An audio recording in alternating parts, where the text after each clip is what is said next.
할렐루야. 오늘 또 은혜를 사모해서 예배 자리에 나오신 여러분 모두에게 하나님의 크신 은혜와 사랑과 은총이 충만하게 임하시기를 주님의 이름으로 축원합니다. 오늘 하나님 말씀은 요한계시록 1장 5절로 8절 말씀을 통해서 오심의 3대 시대에 대해서 함께 말씀을 나누려고 합니다. 요한계시록의 주제를 한마디로 말하라 이렇게 얘기하면요, 주님이 오신다 이렇게 요약할 수가 있습니다. 주님이 오셔야 구원의 완성은 물론이고 모든 문제가 해결되기 때문입니다. 그러기 전에 먼저 여러분들 마음에 주님이 오셨습니까? 여러분들 마음 안에 주님이 오셨습니까? 저는요, 이 가곡 하나를 보려고 합니다. 여러분들 잘 아는 박태준 작사, 이은상 작곡 뭐가 있어요? 우리 24 뭐가 있어? 박태준 작사, 이은상 작곡. 이 팔달산 올라가다 보면 있어요. 봄의 교향곡이라는 노래가 있어요.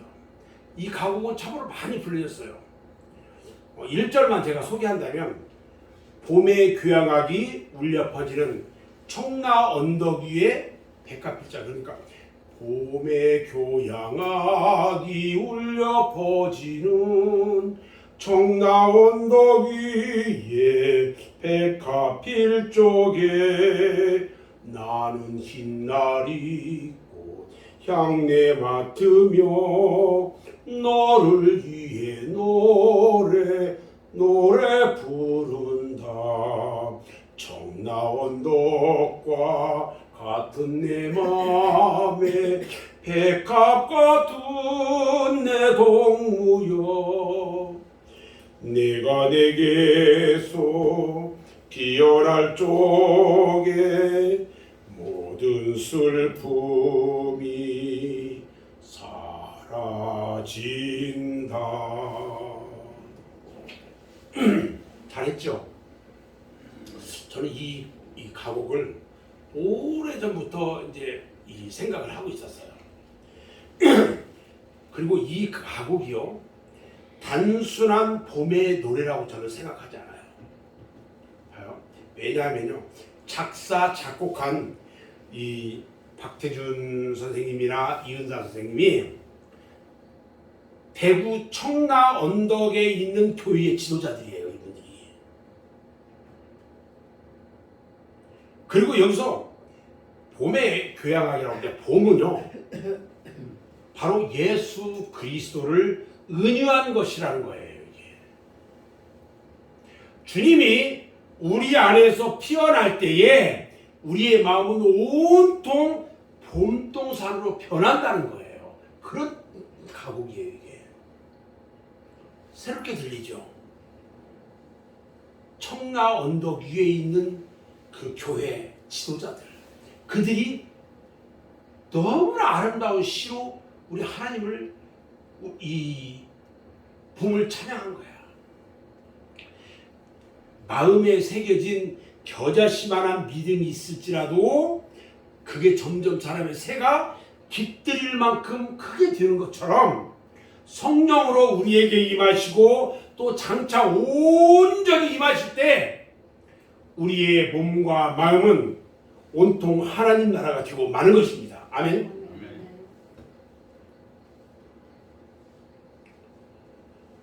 이처럼 주님이 오실 때 그냥 오시지 않아요.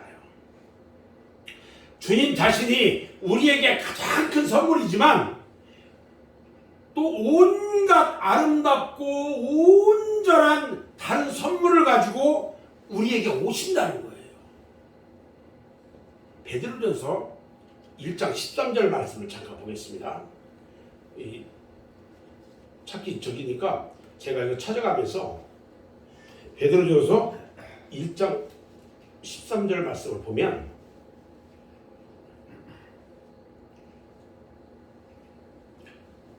자, 같이 읽습니다. 시작.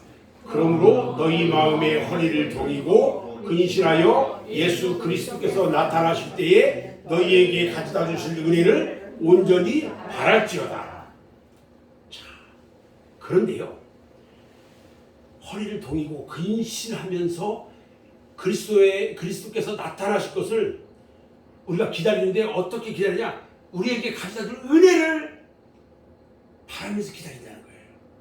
우리에게 주실 선물. 그런데 주님이 오실 때 이 세 가지 시대를 가지고 있어요. 과거, 현재, 미래에 대한 세 가지 시대가 있어요. 오늘 주제가 오심의 세 가지 시대예요. 그리고 이 임재의 시제에 담긴 깊은 뜻이 있다는 거예요. 그게 뭐냐? 한번 생각해 보자고요. 주님의 과거, 현재, 미래의 임재, 지금 우리에게 오실 그 임재에 대한 의미, 과연 어떤 의미가 있을까? 과거에 오신 주님, 현재에 오신 주님, 미래에 오신 주님. 첫 번째요.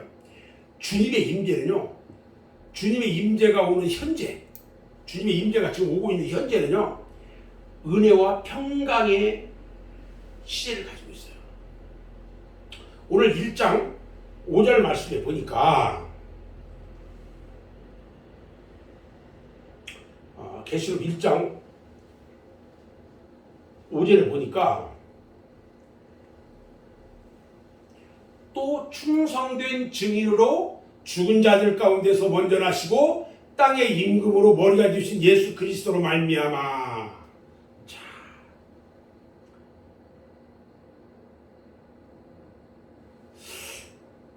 은혜와 평강, 주님의 현재적 임재 속에서만 이루어질 수 있다는 거예요. 은혜와 평강.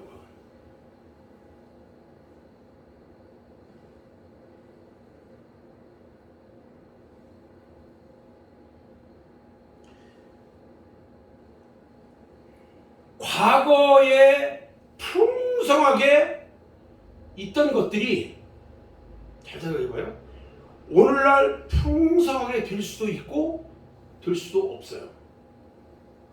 그러니까 이런 거야. 과거에 많은 것들이 있다고 해서 지금도 많은 것들을 가질 수 있느냐? 아니, 그럴 수도 있어요. 그렇지만 그러지 않을 수도 있다는 거야. 근데 이 풍성함은요, 현재의 임재에 계신 주님을 인정할 때만이 가능해요. 옛날에 내가 예수 잘 믿었어. 에? 내가 옛날에 예수 잘 믿었어. 겁나게 봉사도 열심히 하고 충성하고 했는데, 그래서 권사도 되고 그랬어. 그런데 전도로 나가보니까요, 예수 믿으셔야 됩니다. 그래서 복음을 전하니까, 목사님이세요? 나도 옛날에 예수 믿었어요. 나도 옛날에 권사했는데 뭐. 그래서 어쩌단 말이요? 옛날에 권사했는데 지금 개뿔이나 부유도 안 나오고, 옛날 권사? 옛날에 우리 하나님께서 은혜를 풍성하게 줬는데 지금은 뭐냐고? 현재 임재하신 우리 하나님은요, 현재를 인정할 때 과거를 축복해요.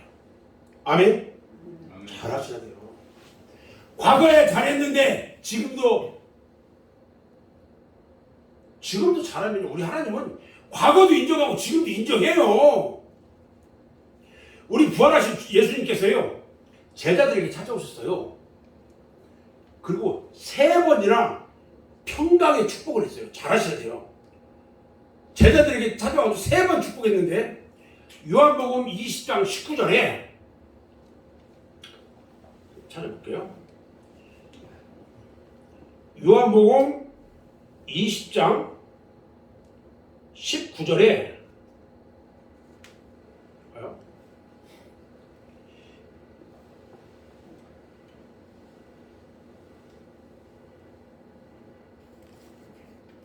날 곧 안식 후 첫날 저녁 때에 제자들이 유대인들을 두려워하여 모인 곳에 문들을 닫았더니 예수께서 오사 가운데 서서 이르시되 너희에게 평강이 있을지어다.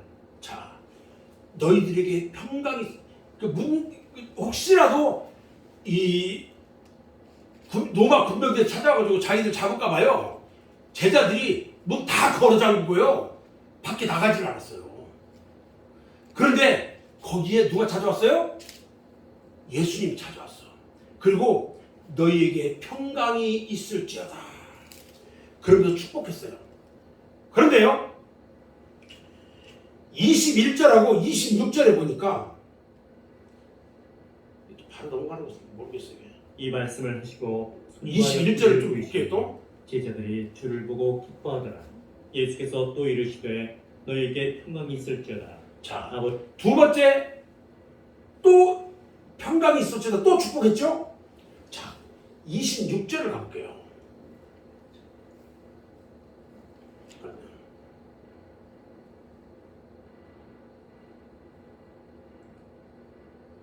20장 26절에 보면요, 성경을 찾으면서 좀 이때 볼 필요가 있어서.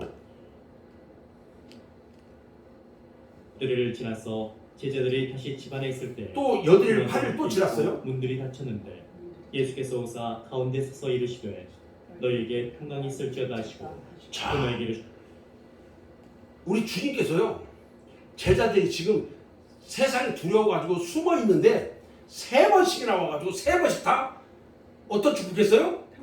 평강의 축복을 했단 말이에요. 이 평강을 누리는 것을 가르쳐가지고 뭐라고 하냐? 임재의 체험이라고 하는 거예요. 여러분들이 조용히 묵상하면서 기도할 때에 내 마음 안에 주님께서 평강을 주신다든지 말씀하실 때가 있어요. 또 기도할 때에 우리 주님이 내 생각 가운데 음성으로 말씀을 주시는 경우도 있어. 그 주시는 방법들이 여러 가지가 있는데 우리 주님이 나에게 오는 그 일이 뭐냐면 임재야, 임재. 우리는 24시간 임재를 요청해야 돼요. 기도하면서. 제가 기도 훈련을 시키는데 한 6개월 동안 시켜요. 제가 기도 훈련을. 이제 때가 되면은 그런 것도 다시 우리 성도들한테 이제 하겠지만은 한 6개월 동안 시킬 때는 일주일에 2번씩 그렇게 시켜요, 제가. 그래서 목회자들도 와서 훈련 받고 하고 이렇게 합니다.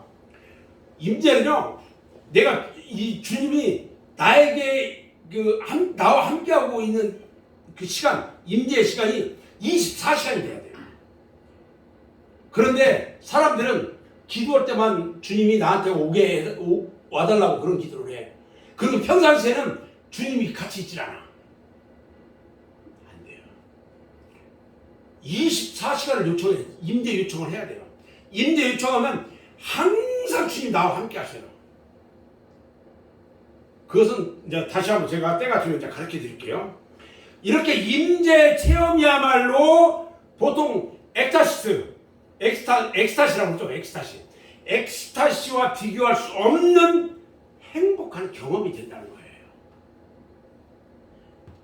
단지 주께서 함께 하신 것만으로 이렇게 행복해요. 생각해보세요. 주님 지금 나와 함께 하셔. 내가 그것을 깨달아. 요 최근에 기도하면서 주님 이런 것들도 필요한데요. 이런 것도 좀 있으면 좋겠습니다. 이러면서 이 기도했던 적들이 있어요. 그리고 순간적으로 주님 이런 것이 좀 필요합니다. 뭐 이런 이 요청을 또 드릴 때도 있었어요. 우리 하나님이요, 매일매일 그런 경험을 체험하게 해요.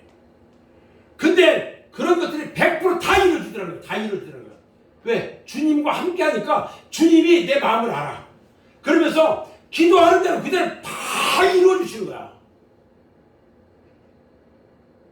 여러분, 주님과 함께 하면 주님이 그대로 다 이루어주십니다. 아멘? 여러분들한테 여쭤볼게요. 여러분들은 주님이 함께하는 이런 임재를 체험하고 싶습니까? 여러분들도 주님이 함께하는 이런 임재를 체험하고 싶냐고요.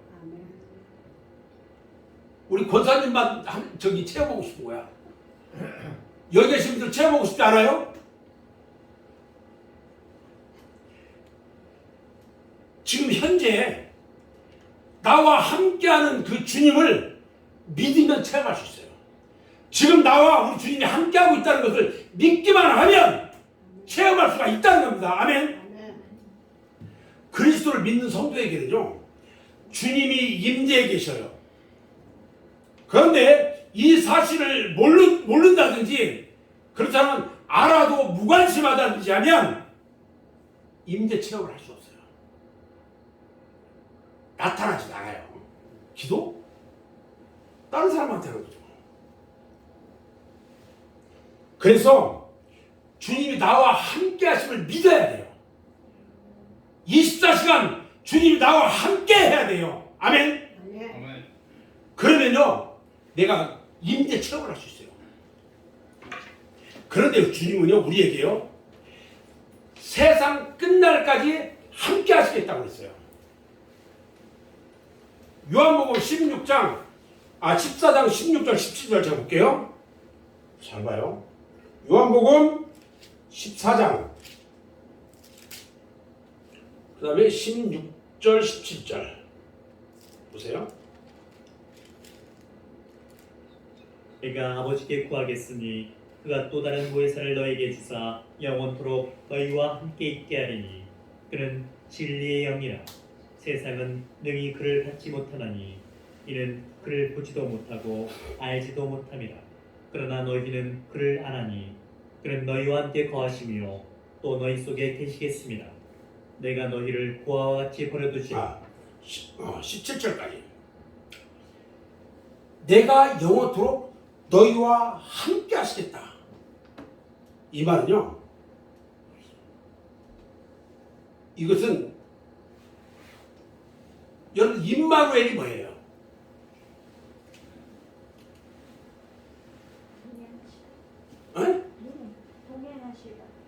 너희와 함께 하신다는 거야.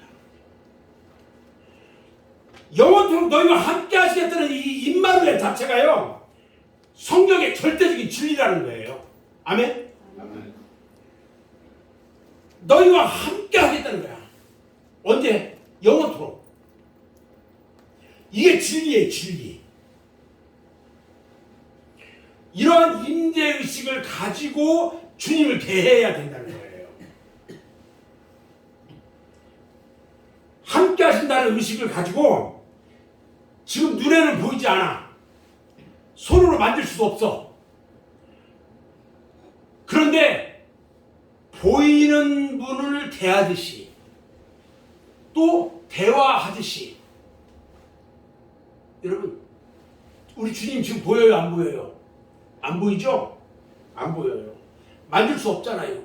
그런데 그분을 내가 보고 대화하듯이 또 그분을 찬양하고 그분 앞에 순종하는 거야.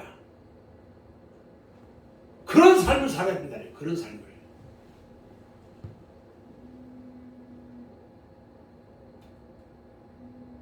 제가요, 아침에 새벽 묵상을 다 보내드리는데 새벽기도 하고 나서요, 저는 하루를 그 말씀대로 살으려고 해요. 제가 그 말씀 붙잡고 하루를 살아요. 제가 여러분들한테 하고 싶은 얘기는 하나님의 말씀 붙잡고 그 말씀대로 살아야 된다는 거예요. 하루를.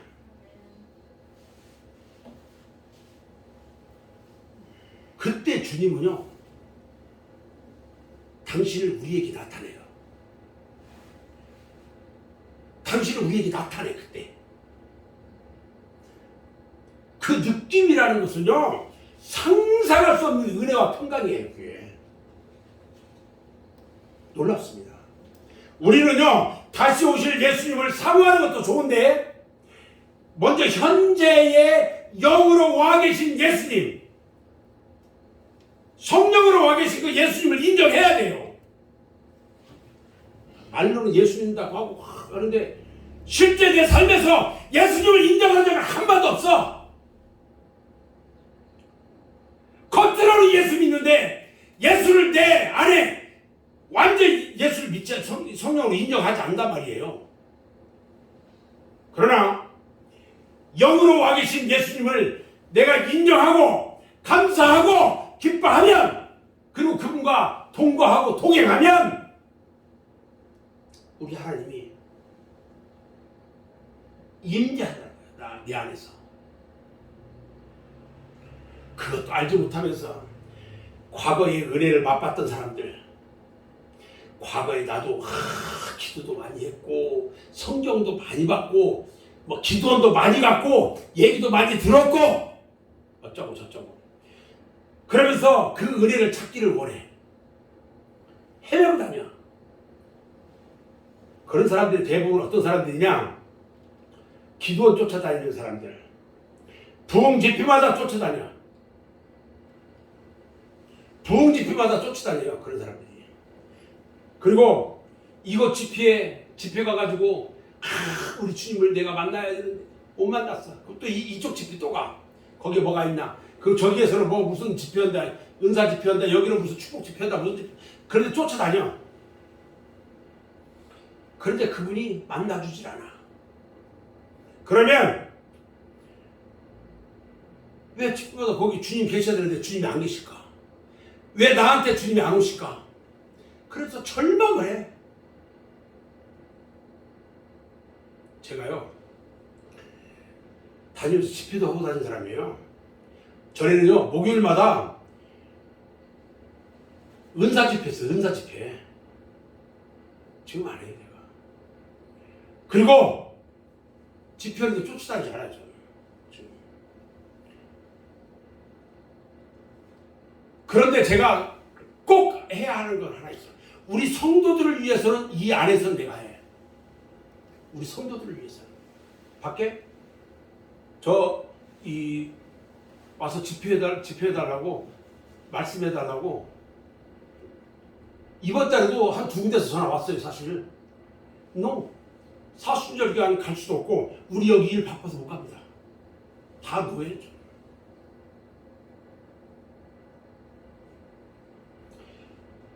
집회 갈 때마다 왜 여기 주님이 없을까? 내가 주님이 나를 버렸나? 내가 예수 열심히 믿고 예배도 잘 드리는데 나를 버렸을까? 뭐 하면서 별 생각을 다 하는 거예요.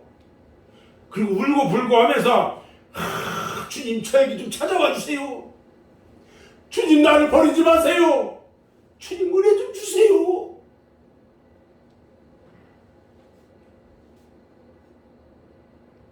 그렇게 부르짖으면요, 조금은 체험을 허락할 수 있을지 몰라도 만족하지는 않아요. 왜 그러냐? 그것은요, 이미 나에게 와 계신 주님을 내가 간과하고 있기 때문에 그래요. 성령께서 나한테 와 있는데 그 성령은 밀어버리고 딴 주님을 찾아. 지금 주님은요, 우리가 부르기 전에 이미 은혜와 평강으로 내 안에, 내 곁에 와 계신 거예요. 아멘? 그걸 아셔야 돼요. 이처럼 우리하고 현재 함께 하는 주님, 그 주님을 현실감 있게 내가 받아들여야 돼요. 그럴 때 거기서 우리 주님으로부터 은혜와 평강을 체험하고 살아가게 된다는 거예요. 나와 함께하는 주님. 우리 교회 표어가 뭐예요? 하나님이 뭐예요? 그 다음에 함께하는 교회. 주보 한번 보세요. 주보. 자, 우리 주보 한번 주보 공부합시다. 자, 펴봐. 여기 맨 위에 교회 표어 해가지고 뭐라고 썼어요? 교회 표어. 큰 소리로 읽습니다. 시작. 하나님이 함께하는 우리 교회가 하나님이 함께하는 교회예요. 이거 그냥 적은 거 아니에요. 이거 기도하는 중에 우리 하나님이 저와 함께하는데요, 놀랍도록 역사해요. 우리 교회에 표어를 잡은 거예요. 이거요. 이 표어가요, 이사야서 41장 10절 저기 있잖아요. 저기 두려워 말라, 두려워하지 말라. 내가 너와 함께하리라. 나는 내 하나님이 됨이라. 내가 너를 참으로 너를 도와주리라. 참으로 오른손이 너를 붙들리라. 여러분, 우리 하나님 나와 함께하는 거예요. 저 말씀을 주시면서 이 말 우리 펴주신 거예요. 우리 하나님이 나와 함께하는데, 함께하는 주님을 내가 실제 현실로 내 눈에 보이진 않고 만지진 않지만 받아들여야 돼.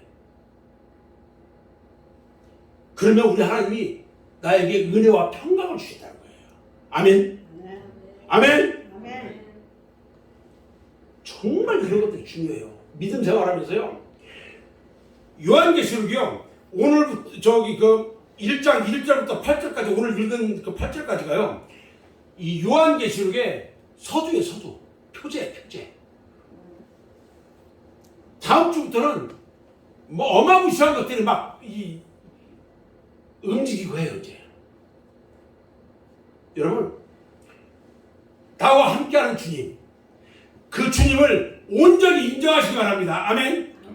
자, 두 번째는요, 주님이 과거에 이루신 공로, 그것이 우리에게는요 자유와 특권이 된다는 거예요. 오늘 말씀 5절 하반절부터 6절 말씀을 보면요, 우리를 사랑하사 그의 피로 우리 주에서 우리를 해방하시고 그의 아버지 하나님을 위하여 우리를 나라와 제사장으로 삼으신 그에게 영광과 능력이 세세토록 있기를 원하노라. 아멘. 이렇게 했어요. 자, 여기에서요 예수님의 과거를 말씀하셔요. 지금 이미 오셨던 예수님, 이미 오셨던 예수님을 주목해야 할 것은 뭐냐? 우리를 위해 이루어 주신 공로라는 거예요. 공로. 그가 이루신 공로가 뭐냐면요, 우리를 사랑하사 그의 피로 우리 주에서 우리를 해방하시고 그의 하나님 아버지를 위하여, 아버지 하나님을 위하여 우리를 나라와 제사장으로 삼으셨다. 이게 공로예요.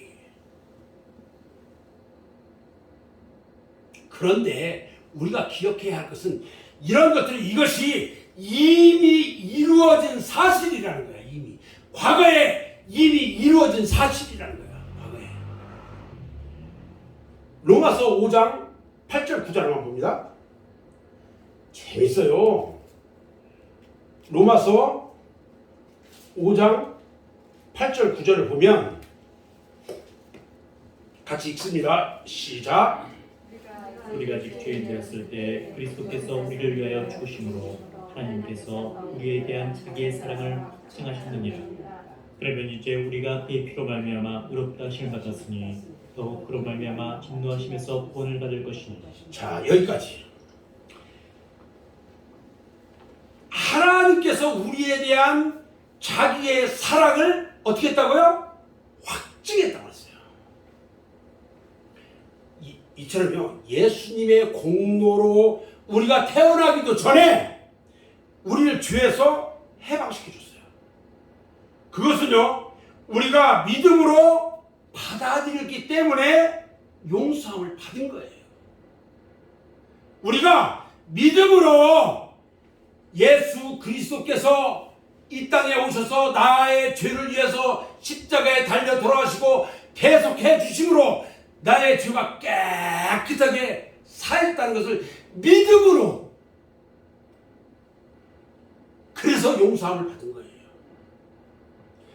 죄가 아무리 크고 좋은 것 같다고 할지라도 담대한 믿음으로 이 은혜를 받아 누려야 된다는 거예요. 아멘. 자, 그럼 우리가 어떻게 나라가 된다? 나라가 되었다고 했어요. 우리 주님께서 부활 승천하셔서 우리의 왕이 되셨어요. 그래서 우리가 바로 나라가 된 거예요. 우리가 나 자신이 나라가 된 거야. 그래서 예수님의 이 정권, 그 하나님 나라를 인정을 하면 내 마음에 뭐가 있어요? 하나님의 나라가 임한다고 했단 말이에요. 아멘?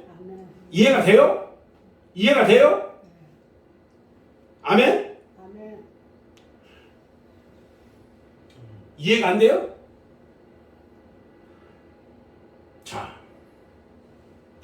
누가복음 17장을 봅시다.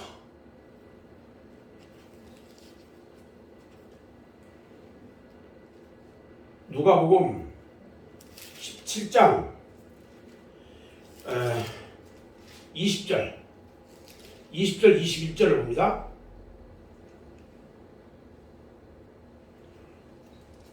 자, 같이 읽습니다. 시작. 바리새인들이 하나님의 나라가 어느 때 임하나이까 묻거늘 예수께서 대답하여 이르시되 하나님의 나라는 볼 수 있게 임하는 것이 아니요 또 여기 있다 저기 있다고도 못하리니 하나님의 나라는 너희 안에 있느니라. 자, 어디에 있다고요? 하나님 나라가? 너희 안에. 너희 안에가 누구야? 내 내 안에. 안에. 내가 나라야. 무슨 나라? 하나님의 나라라는 말이에요. 이해가 돼요? 내가 만왕의 왕 되신 우리 주님을 왕으로 인정하면 그 인정한 그분이 나에게 오셔. 내 안에 오셔. 내가 하나님의 나라가 되는 거야. 내 안에. 자, 또 나왔어요. 근데 제사장이라고 써 아까. 제사장이라는데 제사장은 그럼 어떻게 된 거냐는 거예요. 제사장. 이것을 이해하고 넘어가야 돼요. 제사장이 된 것은요, 성령을 우리에게 주심으로써 이게 이루어져요. 자, 한 가지 더 좀 여쭤볼게요. 여러분들 성령 받았습니까? 잘 모르죠? 자, 네, 그럼 하나 더 여쭤볼게요. 여러분들 예수를 믿습니까? 왜 이래? 대답을 해요, 대답을. 예수를 믿습니까? 네. 아멘? 아멘. 아멘, 크게 하셔야 돼요. 그냥 속으로만 하지 말고 크게 하자고요. 되도록이면 오전보다 오후는 좀 편안하게 하잖아요.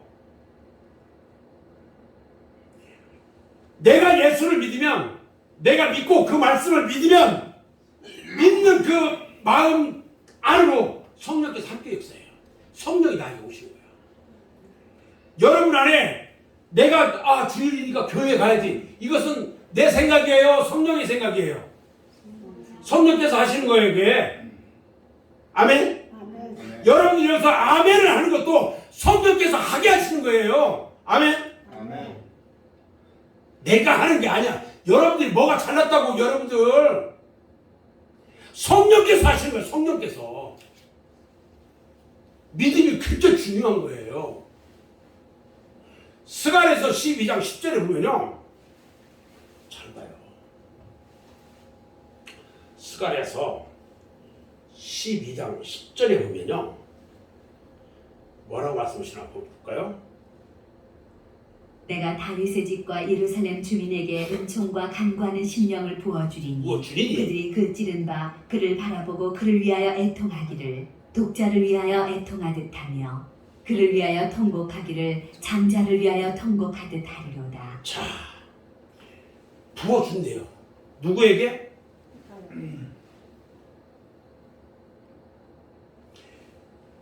은총을 간구하는 심령을 부어주겠대요. 누구에게? 다윗의 집과 예루살렘의 주민에게. 지금은 그 당시는 여기까지인데 지금은 이방 나라까지, 이방인들에게, 지금 우리에게까지야. 우리에게까지 부어주겠대요.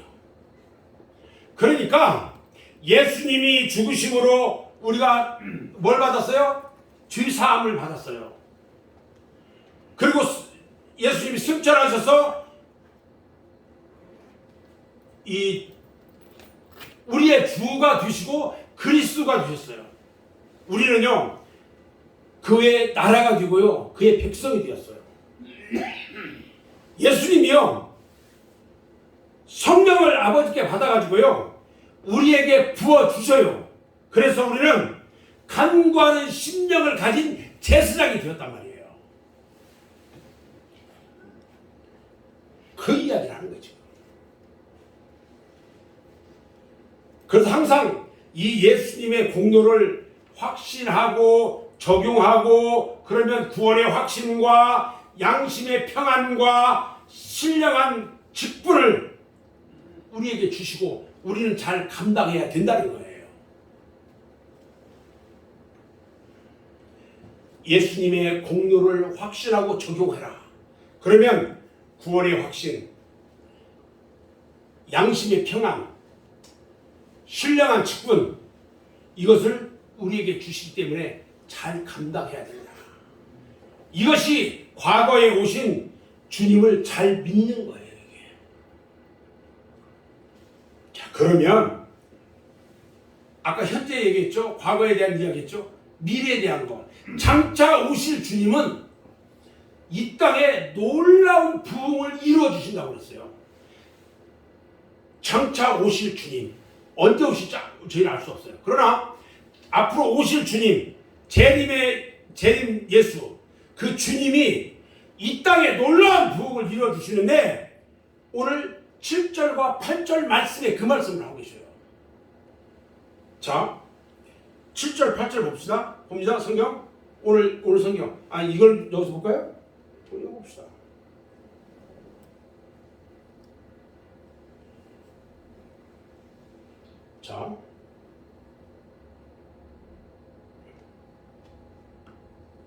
자, 읽습니다. 시작. 볼지어다 그가 구름을 타고 오시리라.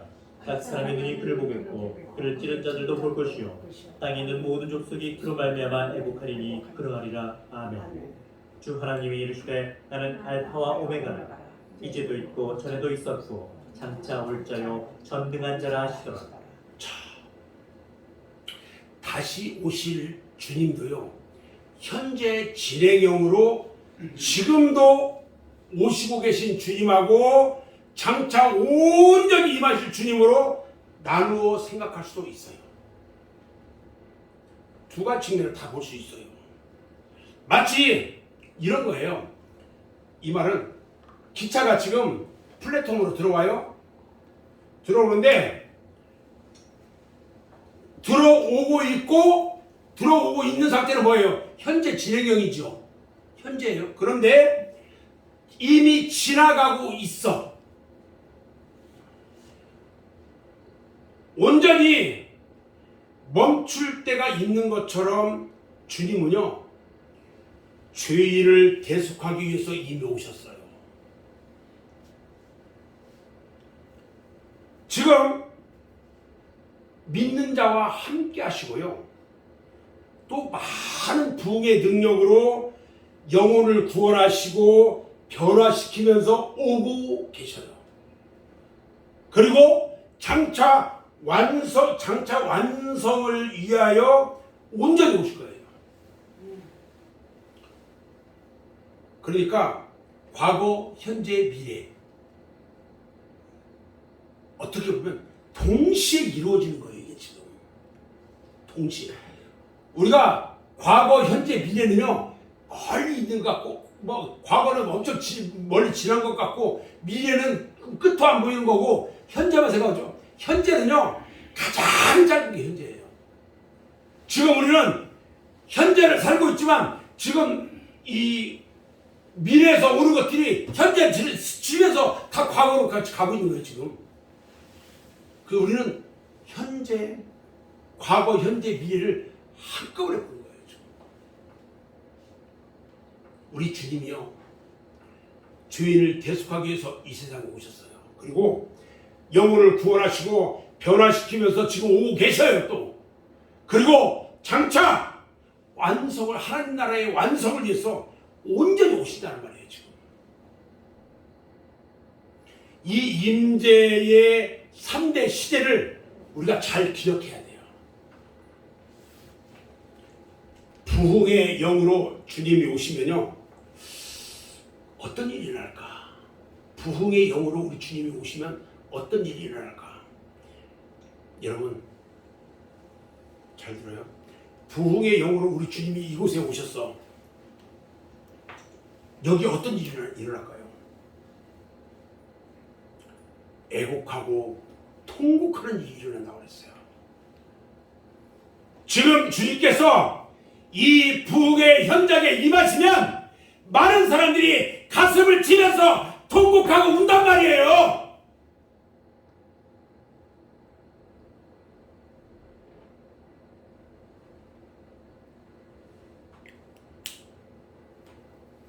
왜 그럴까요? 주님이 이곳에 오셨는데 많은 사람들이 왜 가슴을 치면서 통곡하고 회개하냐는 말이죠. 아마 이렇게 주님이 오시면 이런 기도를 할 거예요. 그동안 제가 주님을 불신하고 자행자제했습니다. 주님, 제가 주님을 찔렀습니다. 제가 주님의 마음을 아프게 했습니다. 주님, 제가 하나님의 뜻대로 살지 못했습니다. 충성하지 못했습니다. 여러분, 이렇게 기도하지 않을까요? 주님이 이곳에 이 부흥의 현장에 오시면 지금 주님이 다 오셨다고 가정해 봅시다. 여러분들 주님 앞에 뭐라고 기도할까요? 회개할까요? 안 할까요? 그 회개한다는 말입니다. 그 얘기하는 거예요. 제가 지금.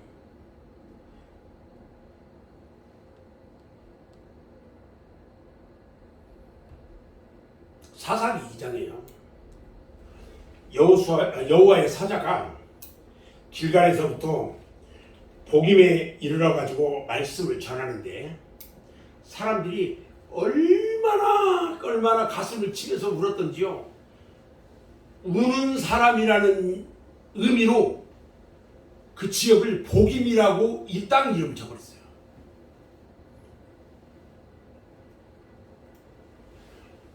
주님이요, 영적 부흥을 위해서 이곳에 임하시면 가슴 치면서 통곡하는 복된 역사가 나타나는 거예요.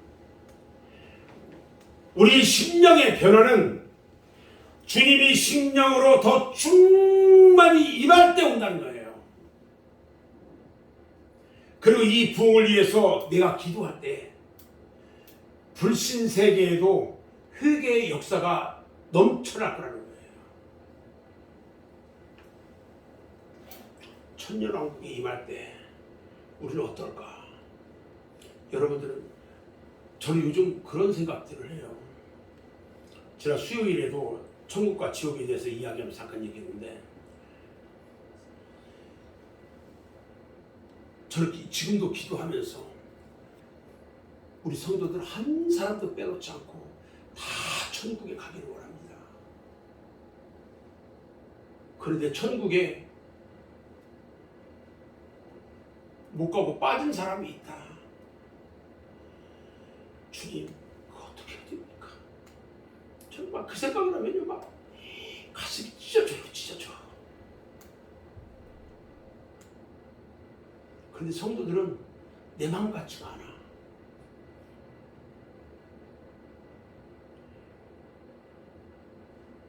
우리 지난 수요일에 참석했던 한 분이 저한테 그렇게 얘기해요. 목사님, 천국과 지옥에 대해서 여기저기 많은 것들을 봤는데 말씀 하나하나를 비교해가면서 그렇게 해주는 것을 한 번도 들어본 적이 없습니다. 저는 무조건 말씀에 근거해서만 얘기합니다. 가짜 천국 보고 온 사람들, 가짜 지옥 보고 온 사람들 어마어마하게 많습니다. 특히 우리나라 사람이 제일 많아요. 전 세계적으로. 근데 가짜가 너무 많아.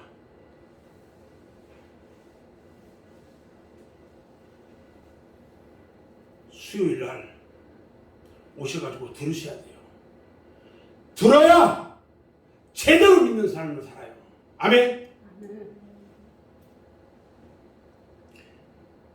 여러분, 마지막 종말에는요, 양상이 달라져요.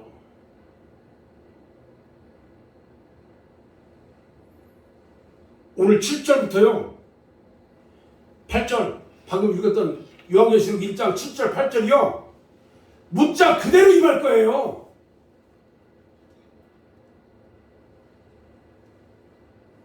볼지어다 그가 구름을 타고 오시리라. 각 사람의 눈이 그를 보겠고, 각 사람들이 구름 타고 오신 주님을 볼 거래요. 그를 찌른 자들도 볼 것이고, 그를 찌른 자가 누구예요? 로마 병정들이에요. 예수님 십자가에 달 때 찔렸잖아요. 땅에 있는 모든 족속이 그로 말미암아 애국한대요. 울고 부르짖는데요. 우리 주 하나님이 말씀하십니다. 나는 알파와 오메가라, 처음이요 나중이라. 이제도 있고 전에도 있었고 장차 올 자라고 했어요. 전능한 신자라고 했어요.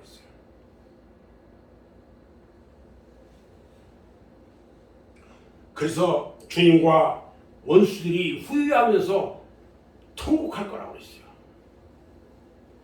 그런데 그때는, 주님 오신 그때는 때가 늦어버려요. 주님께서 그들의 영혼과 육체를 함께 어디에 던져요? 불못에 던져버린다고 했어요. 그때는 늦어요. 그 늦기 전에 믿음 생활 똑바로 해야 돼요. 똑바로 해야 돼요. 똑바로.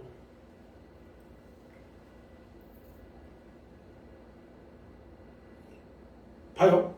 누가복음 12장 볼게요.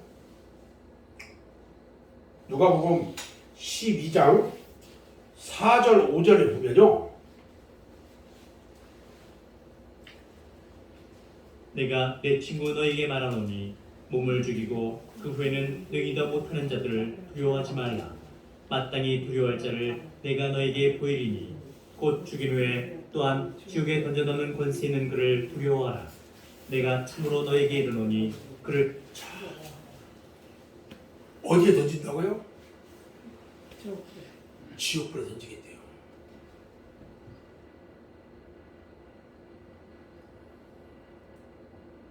지옥불에 던지는 권세 있는 자를 두려워하라 그랬어요. 권세 있는 자. 두려워해야 됩니다, 여러분. 자, 그러면 구름 타고 나갔어요. 아까 볼지어다 그가 구름을 타고 오시리라 그랬거든요. 구름을 타고 오신다는 말은 무슨 뜻이냐?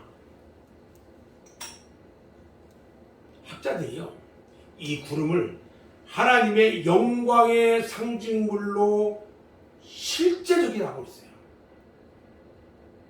그런데 마지막 종말에는요, 영광 중에 문자 그대로 주님이 임한다고 했습니다. 영광 중에 주님이에요. 그런데 이 구름에 또 다른 의미가 있어요. 꼭 영광의 구름만은 아니다는 거죠. 마태복음 17장이나 계시록 14장 14절 말씀에 예수 말고요, 나머지는 가리고 덮는 역할을 하고 있어요. 마태복음 17장에 예수님께서 제자들 3명과 함께 변화산에 올라갔잖아요. 올라갔는데 그 얼굴과 옷이 해와 같이 빛나는데 모세와 엘리야가 나타나요. 그리고 예수님과 함께 셋이 대화를 해요. 그런데 베드로가 그 모습들을 보고 우리가 여기 있는 것이 좋습니다. 주님과 모세와 엘리야를 위해서 초막 셋을 짓고 뭐 이러면서 말을 하는데, 그 말을 할 때 하얗고 빛이 나는 구름이 나타나요. 그리고 그들을 덮어버려요. 영광의 구름. 왜 나타났을까? 그 구름이 덮기 위해서 나타난 거예요. 자, 제가 이렇게 한다고 생각하면 안 되고요. 마태복음 17장 5절로 8절 말씀을 볼 텐데, 다시 17장 5절로 8절 말씀 쭉 봅니다. 말할 때 푸른이 빛난 구름이 그들을 덮으며 구름 속에서 소리가 나서 이르시되 이는 내 사랑하는 아들이요 내 기뻐하는 자니 너희는 그의 말을 들으라 하시는지라. 제자들이 듣고 엎드려 심히 두려워하니 예수께서 나와 그들에게 손을 대시며 이르시되 일어나라 두려워하지 말라 하시니 제자들이 눈을 들고 보매 오직 예수 외에는 아무도 보이지 아니하더라. 그들이 산에서 내려올 때에 자, 덮는 거예요. 구름은. 흰 구름이 나타나서 다 덮어버리고 누가복음 9장 36절에 보면요, 오직 예수만 보였다 이렇게 표현을 해요. 그러니까 이 변화산 사건은요, 구름이 엘리야도 모세도 다 덮어버리고 제자들의 말도 덮어버렸다고 그랬어요. 그리고 제자들의 생각 속에 초막 3개까지 다 덮어버리고요, 오직 예수님과 그 말씀만 나타나는, 예수님과 그 말씀만 나타나는 오직 예수 사건이었던 거예요. 변화산 사건은. 뭐 여러 가지 막 나열했잖아요. 모세도 나타나고 엘리야도 나타나고 막 같이 예수님과 같이 거기서 얘기하는데 구름이 와서 싹 덮었다. 그런데 딱 덮고 나서 딱 보니까 예수만 남아있더라. 예수 사건. 그러니까요, 이것을 다시 얘기하면 세속에 물들거나 다원주의가 아닌 오직 예수의 믿음만 가지고 주님을 기다리는 자에게 주님이 오시는 거예요. 아멘? 그런데 이 원리가요, 주님이 임하시는 심령 부흥의 현장에 동일하게 적용할 수 있겠냐는 거예요. 있어요. 부흥은요, 그냥 오는 것이 아니에요. 오직 예수의 확고한 터전 위에 하나님께 하나님 영광을 올려드릴 때에 주님이 부흥의 불길로 우리에게 임하시는 거예요. 아멘. 온전한 영광을 아버지께 돌려드릴 때에 상상할 수 없는 부흥의 불길로 임하셔서 통곡하고 회개하는 역사가 일어나게 된다는 거예요. 저는 이제 오늘 말씀을 정리할 건데요, 주님의 오심은요, 우리에게 놀라운 은혜입니다. 주님은 이미 오셨고 지금 우리와 함께 하시고요,